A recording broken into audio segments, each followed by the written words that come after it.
의 역습을 기대하라. 네, 하나님의 역습을 기대하라 라는 제목으로 말씀을 나누겠습니다. 자, 한 가지 가정을 하면서 우리 말씀을 좀 나눕니다. 우리 모두가 지금 치열한 전쟁터의 한복판에 딱 싸우기 위해서 이제 거기에 서 있는 겁니다. 자, 우리 중에 리더를 뽑아야 되겠죠, 그렇죠? 우리 중에 누가 리더가 돼야 되겠습니까? 이혜지 집사님. 왜냐하면 우리 교회에서 계급이 제일 높습니다. 대위예요. 그러니까 우리는 저분의 명령에 따라 전쟁을 수행해야 합니다. 이혜지 집사님 군 시절에 레전드 전설이 몇 개 있어요, 실제로. 대표적인 게 공군 홍보 모델 할 당시에 파트너가 조인성이었습니다. 촬영 마치고 조인성이 매니저를 통해서 왜 사인 요청을 안 하느냐 물었더니 예지 집사님 필요 없다라고 했대요. 했더니 뭐라고 답변이 돌아왔냐면 이런 경우는 처음이다. 이런 자매입니다. 제가 어제 구글에 쳐봤어요. 이혜지 대위 했더니 여전히 제대한 병사들이 그때 그 이혜지 대위님 아직도 생각이 난다. 너무 예뻤다. 뭐 이런 댓글들이 있어요. 그런 그녀가 지금 두 아이의 엄마가 됐습니다. 백석현 집사님의 아내로 살아가고 있습니다. 누가 소개했을까요? 제가 소개했습니다. 평생 백석현 집사님은 저를 업고 다녀야 됩니다. 여하튼 다가오고 있는 적들을 향해 전의를 불태우고 있는 우리를 향해 이혜지 지휘관이 갑자기 후퇴 명령을 내리는 겁니다. 순간 우리들은 이해할 수 없다라는 표정으로 지휘관을 쳐다보는 겁니다. 지금까지 이 전투를 위해서 준비하고 노력했던 그 모든 시간들이 다 허사가 되는 기분을 느끼면서 말이죠. 게다가 적의 추격조에게 붙잡히면 목숨이 위태로울 수 있는 명령이라는 생각도 듭니다. 그러나 이혜지 지휘관은 기만 전술을 준비한 겁니다. 후퇴하는 병사들을 추격하는 적들을 기습적으로 공격하기 위해 또 다른 부대를 매복해 놨다라는 거예요. 여러분, 우리 인생 얘기를 하고 싶은 거예요. 우리의 인생이 이러하다라는 겁니다. 자신의 문제에만 함몰될 때가 있습니다. 그래서 작은 병사의 관점으로 상황을 해석하다가 장교의 큰 그림, 매복, 기습이라는 그림을 놓칠 수 있다라는 거예요. 후퇴하고 있지만 사실은 아직 패한 게 아니거든요. 장교, 아니 하나님께는 매복이라는 비장의 한 수가 남아있다라는 겁니다. 그래서 위기의 순간에 혹은 마음이 불편한 시즌에 자꾸 자기 생각과 자기 관점을 곱씹지 말고 여러분 간절히 기도할 필요가 있습니다. 하나님의 큰 그림이 있음을 신뢰하며 기다릴 필요가 있다라는 거예요. 이것을 삶으로 경험한 사람이 에스더의 사촌 모르드게입니다. 우리가 에스더에 비해 상대적으로 덜 주목했을 뿐 그는 포로 출신으로 지배국의 2인자의 자리까지 올랐던 몇 안 되는 탁월한 인물입니다. 다시 말하면 요셉, 다니엘, 느헤미야 정도가 견줄 만한 위대한 인물이었다라는 거예요. 물론 그가 처음부터 역사의 한복판에서 주목받았던 건 아닙니다.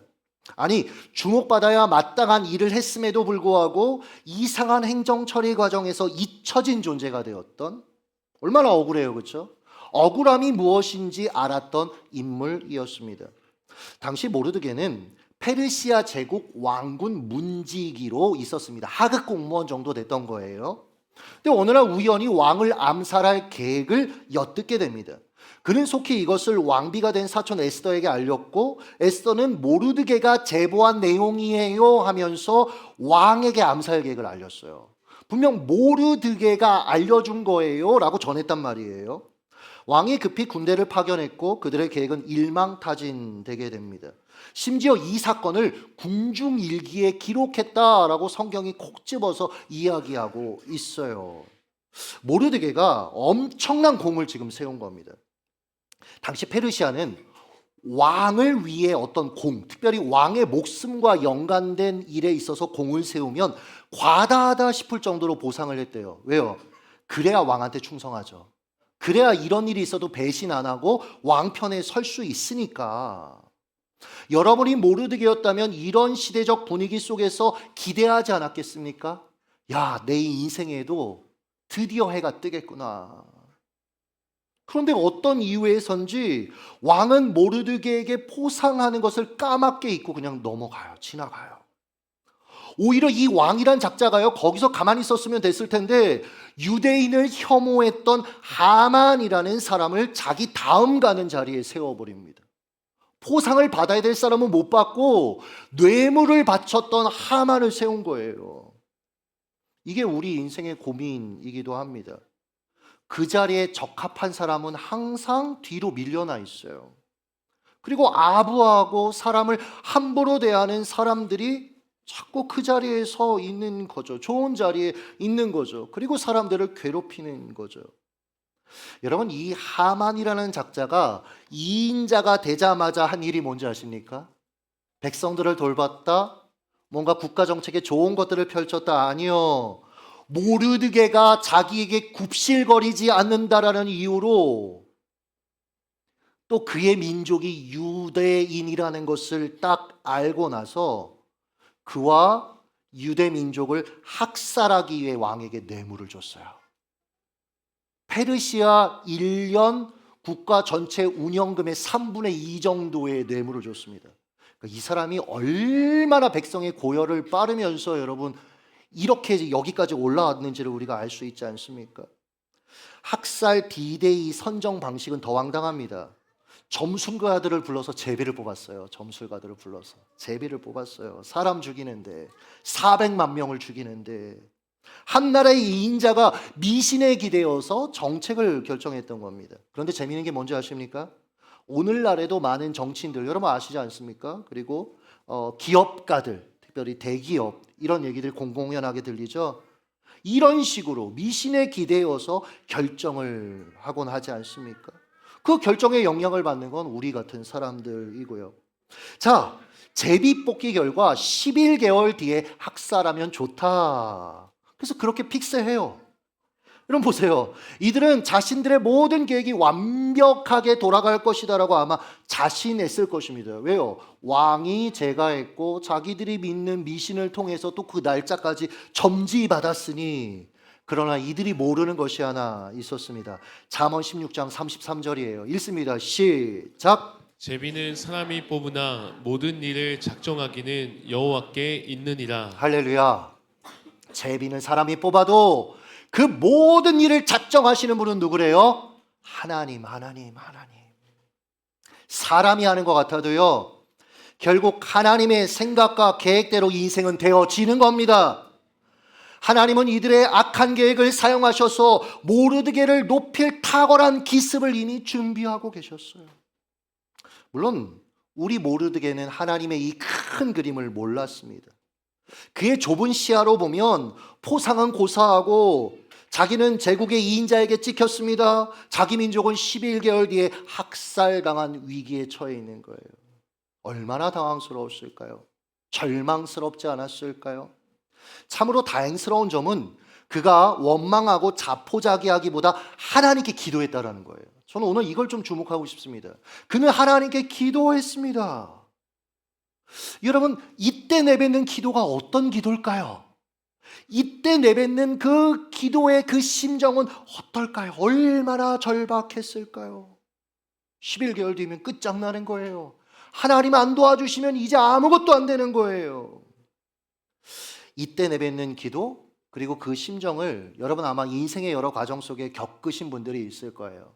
저도 절절히 겪었고, 그래서 이때 어떤 마음을 모르드게가 품었을까 좀 이해가 됩니다. 군에 있을 때 일이에요. 군목 목사님이 갑자기 교육을 가버리는 바람에 제가 제대 직전까지 군교의 목회를 이제 쭉 해야 됐어요. 제대 바로 하는 전날까지. 밤에 위문을 돌아요. 그리고 나면 한 12시가 넘습니다. 그러니까 밤에 여러분 초소 경비 쓸 때 이렇게 누가 와서 음료수 줬잖아요. 그게 그렇게 당연한 게 아닙니다. 그 끓이는데도 엄청 오래 걸리고 거기 걸어가는 것도 쉽지가 않습니다. 근데 그렇게 하고 나서 부대에 딱 들어옵니다. 씻고 잠들면 새벽 1시쯤 돼요. 그럼 새벽 4시쯤 다시 깨야 새벽 5시 설교를 하러 또 교회에 갈 수 있는 거예요. 근데 고참들의 눈에 이게 안 좋게 보였던 것 같습니다. 늘 저한테 이렇게 얘기했어요. 야, 너는 신교대 인원인데 네가 뭔데 교회 일을 하고 있어? 부대 일을 해야지. 네가 왜 교회 가서 지금 설교하고 예배 인도하고 하고 있어? 몇 번 뭐라고 했어요. 지금 생각해 보면 주일날도 저 교회 잘 못 가게 하려고 꼭 부식 수령을 주일날 저를 넣었어요. 끝나자마자 또 교회로 뛰어가고 그래야 됐던 것 같아요. 급기야 이분들이 어떻게 했냐면 제 밤 근무 시간을 새벽 2시에서 4시 사이로 딱 고정해 버렸어요. 그러니까 제가 잠잘 시간이 거의 없어진 거예요, 이게. 아마 이 정도 하면 제풀에 못 이겨서 저 그만두겠습니다 이렇게 얘기할 거라고 아마 생각을 했던 것 같아요. 그럼 어떻게 해요? 하나님이 제게 맡기신 자리라라는 확신이 있으니 그러니 이제 감당을 하는 거죠. 묵묵히 감당했습니다. 나중에는요, 여러분, 지금도 기억나는 게 청소하다 제가 막 졸아요. 일을 하다 제가 막 졸아요. 군종병 중에 병사들을 잘 섬기다가 순교하신 분이 있거든요. 근데 그분이 막 생각이 나면서 나도 이러다 죽을 수도 있겠구나라는 생각을 그때 진짜 실제로 했었습니다. 지금 생각해 보면 군 교회에 뭐 중경 이상 간부들도 많이 있었고 사단장님도 장로님이었는데 가서 한마디 정도 제가 했으면 됐을 것 같은데 제가 그렇게 안 했어요. 참 다행이다 싶어요. 지금 생각해 보면. 왜냐하면 사람의 힘을 빌리면 반드시 뒤탈이 있더라고요. 거기서 파생되는 어떤 문제들이 있습니다. 당시 저는 그냥 단순했어요. 하나님이 이 문제를 해결해 주셔야 된다라는 마음밖에 없었습니다. 그래서 정말 간절히 기도했어요. 하나님 이 상황을 바꿔주세요. 하나님이 이 상황을 바꿔주세요. 몇 달 후입니다. 몇 달 후. 밤근무를 그날도 서고 있는데 당시에 정운 참모였던 우리 장로님하고 이름이 똑같아요. 김성환 중위. 제가 김성환이라는 이름을 가진 분들하고 뭔가 케미가 맞나 봐요. 이분이 목사님 아들이었습니다. 교회에 안 다니는 목사님 아들. 근데 같은 목사 아들이라고 저한테 뭐 갑자기 신앙 얘기도 하고 자기도 옛날에 이 노래 불렀다고 하고 뭐 이러면서 조금 이제 대화를 하게 되는데 이분이 저한테 묻는 거예요. 통영아, 너 조금 지나면 새벽 기도 가잖아. 근데 근무를 이 시간에 해? 기회가 온 거예요. 네. 이 시간에 제 시간이 고정이 됐어요. 뭐? 너 그럼 잠은 언제 자? 그래서 웃으면서 거의 못 자죠. 그리고 이제 끝났어요. 근데 이분이 그날 아침 전체 간부회의 때 열변을 토했더라고요. 저러다 통영이 죽으면 어떡할 거냐. 당신들이 책임질 거냐. 그래서 이날부로 제 군생활의 근무가 사라졌어요. 근무가 없는 군생활. 거기다 제가 신교대에 있었기 때문에 신교대는 훈련을 시켜야 되니까 없잖아요, 훈련이. 아주 감사한 시간을 보내고 제대했습니다. 여러분, 제 개인적으로는 하나님의 역습이었습니다. 하나님의 반전이었습니다. 교회 안 다니는 목사님 아들을 통해 역사하신 하나님. 모르드게도 이와 같은 일을 겪었던 겁니다. 훨씬 스케일 있게 겪었던 겁니다. 여러분도 그렇게 겪을 수 있습니다. 하루는 아하수에로 왕이 잠을 이룰 수가 없어서 이리저리 몸을 뒤척이다가 시종을 불러서 왕궁 일기를 좀 낭독해라. 그 시종은 얼마 짜증났겠어요. 자기도 자야 되는데 왕궁 일기를 읽으래요. 아마 우리가 졸리면 성경책을 읽는 어떤 효과? 좀 듣다가 잠을 잘 수 있을까? 뭐 이런 거를 기대하지 않았나 싶습니다.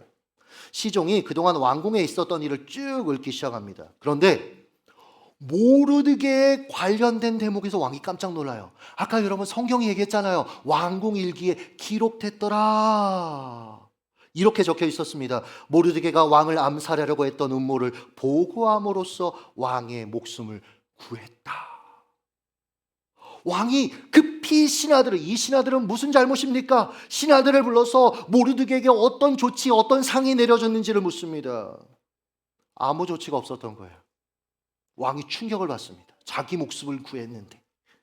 그는 모르드게에게 지금이라도 뭔가를 해줘야 되겠다는 어떤 마음이 막 동하기 시작했어요. 이 일을 또 기획할 사람도 필요했습니다. 그런데 이게 너무 재밌어요. 때마침 지난밤 제가 시간 관계상 다 설명하지 못했지만 모르드게를 교수대에 달아 죽이기 위해 모든 준비를 마친 하만이 왕의 허락을 구하기 위해 왕의 처소 앞에서 대기하고 있었던 거예요. 왕이 그를 불러서 묻습니다. 6절, 왕이 존귀하게 하기를 원하는 사람에게 어떻게 하여야 하겠느냐. 네, 여러분, 이 자기애가 충만한 이 하만이가요, 왕이 지금 자기를 높이려고 질문한다라고 착각을 해버립니다. 그래서 주저함없이 왕이 입는 왕복과 왕의 말과 왕의 왕관을 그 사람에게 씌우고 시가행진을 시킴으로써 사람들에게 존귀를 얻게 하면 어떻겠습니까? 제안을 합니다. 이렇게 본보기를 삼아주면 왕한테 충성하면 저 정도의 대우를 받는구나, 학습 효과를 기대하지 않을까요? 라고 얘기했을 거예요. 아수에르는 하만의 탁월한 계획에 흡족한 미소를 짓습니다. 그리고 말했어요. 이를 모르드게에게 해주어라. 여러분, 왕의 입으로부터 그 주인공이 자기가 아니라 모르드게라는 말이 떨어졌을 때 하만의 기분이 어떻겠습니까? 자기는 지금 단두대를 만들어 놓고, 여러분, 그 당시 페르시아의 단두대는 여러분 그냥 목을 탁 자르는 단두대 아니에요. 밧줄로 묶는 단두대가 아니에요. 새꼬챙이로 사람을 찍어가지고 여러분 잔인하게 죽이는 방식이었습니다. 그렇게 죽이고 싶었던 거예요. 그런데 지금 왕이 모르드게를 높이라는 거예요. 그 기획에 누가 숟가락을 얹었어요? 자기가 얹힌 거예요. 저는 이 순간을 하나님의 역습이라고 부르고 싶습니다. 왜 역습이겠습니까? 나도 너도 예측이 안 되는 시점에 벌어진 이 역습 아니겠습니까? 하만은 모르드게를 교수대에 매달려고 했으나 하나님은 오히려 모르드게를 왕의 말에 오르게 하셨던 거예요. 하만은 모르드게를 어떻게든지 낮추려고 했지만 하나님은 그를 높이셨던 겁니다. 하만은 자신이 행진의 주인공이 되기를 원했지만 하나님은 모르드게가 행진할 때 그를 돕는 자로 그를 낮춰버리신 것입니다. 여러분, 이런 기가 막힌 반전, 당시 그 누가 상상이나 할 수 있었겠어요? 오직 하나님만이 하실 수 있는 것입니다. 성경은 이와 같은 반전의 역사를 우리에게 여러 소개합니다. 소년 다윗이 전쟁의 용사 골리앗을 이겨버립니다. 단 한 방에. 객관적인 전력으로는 절대 이길 수 없는 싸움이었습니다. 그러나 하나님이 다윗 편을 들어주시니 승리할 수 있었다라는 거예요. 도망자 이스라엘, 세계 최강의 전차 부대를 이끌고 맹추격 중인 이집트 군대로부터 생존한 것을 넘어서서 대승리를 거두게 하셨습니다. 추격자들은 모두 바다에 수장되었습니다. 사랑하는 여러분, 우리가 섬기는 하나님은 반전의 하나님이십니다. 그러니 아무리 상황이 절망적이고 객관적인 전력이 열세여도 자포자기하지 마세요. 중간 과정이 아무리 힘들고 어렵더라도 여러분 낙심하지 마십시오. 후퇴하고 있지만 아직 패한 건 아닙니다. 사자굴에 던져졌으나 아직 삼켜진 건 아니다라는 거예요. 그러니 여러분 포기하지 마십시오. 하나님을, 이게 포인트예요, 신뢰함으로 감당해 보시는 겁니다. 신뢰함으로 절박하게 기도해 보는 겁니다. 그림을 그릴 때 보면 밝은 물감만 사용하지 않잖아요. 어두운 색도요, 최고의 화가가 적절히 섞어서 사용하면 탁월한 그림이 완성됩니다. 마찬가지예요. 인생을 살다 보면요, 특정 내 인생의 시기, 내 인생이라는 캔버스에 온통 어두운 색만 칠해지는 것 같은 그런 느낌이 들 때가 있습니다. 그때 여러분 기억하는 거예요. 최고의 화가이신 하나님이 개입하시면 결국 탁월한 작품이 될 것입니다. 모든 것이 합력하여 선을 이룰 것이에요. 내게 일어나는 모든 일들, 악한 의도와 적대적인 환경까지도 하나님이 개입하시고 사용하셔서 기가 막힌 하나님의 타이밍, 너무나 아슬아슬한 시점에 절묘한 승리를 맛보게 하실 것입니다. 그러니 작은 병사의 관점으로 상황을 해석하다가 장교의 큰 그림을 놓치는 우를 범하지 마십시오. 후퇴하고 있지만 아직 패한 거 아닙니다. 장교, 아니 하나님께서는 매복이라는 비장의 수를 남겨두신 거예요. 말씀을 뵙도록 하겠습니다. 최근에 인도에서 우리 교회에도 한 두세 번 오셔서 말씀을 전했어요.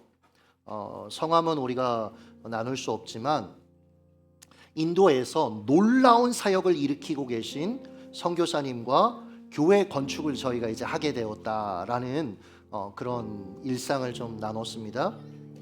꿈땅을 매입하는 과정에서 하나님의 놀라운 개입이 있었던 것을 그분에게 간증해 드렸습니다. 선교사님은 이미 몇 년 전부터 인도의 학교, 다양한 시설들 불가능하다고 했는데 그 건축들을 하고 계셨기에 제 마음을 잘 알 것 같아서 제가 좀 기도 부탁한다. 선교사님 꼭 기도해 주세요라고 그렇게 기도 부탁을 했습니다. 돌아온 답변이 이거예요. 읽어드릴게요. 네, 부지 매입 과정에서 하나님의 은혜가 컸다면 저희도 그랬어요. 건축 과정 가운데에도 여호와 이레의 은혜가 고비고비마다 넘칠 것입니다. 고비고비마다. 우리는 고비가 없었으면 좋겠잖아요. 쭉 상승 곡선을 원하지만 아니에요, 여러분. 고비고비마다. 이유가 있어요. 건축 모든 과정 속에서 교회 공동체와 특히 목사님과 사모님의 마음에 주님이 주시는 평강과 그 다음 단어 전적인 신뢰를 빼앗기지 않도록 기도하겠습니다. 하나님을 향한 그 고비고비마다 아슬아슬한 순간에 하나님을 향한 전적인 신뢰, 믿음을 빼앗기지 않도록 기도하겠습니다. 이게 우리의 싸움이더라고요, 여러분. 하나님의 기습, 하나님의 매복은 여러분 이미 준비되어 있습니다.